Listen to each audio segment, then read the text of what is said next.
Today's Thursday, September the 7th. It's 2023. It is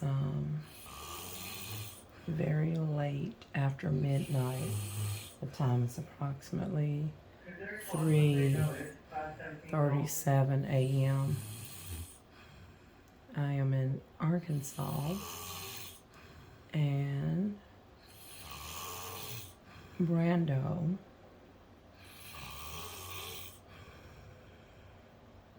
is snoring.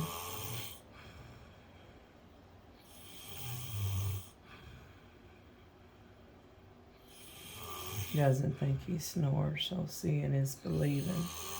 He should take an allergy pill like a Claritin or a sinus tablet to help open him up. It may not be congestion.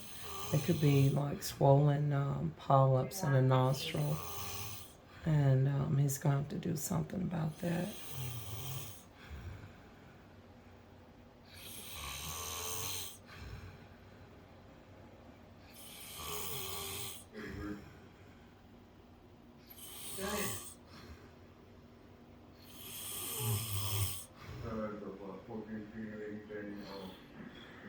Also said that the house been vacant and things like been on and for like 3 past months.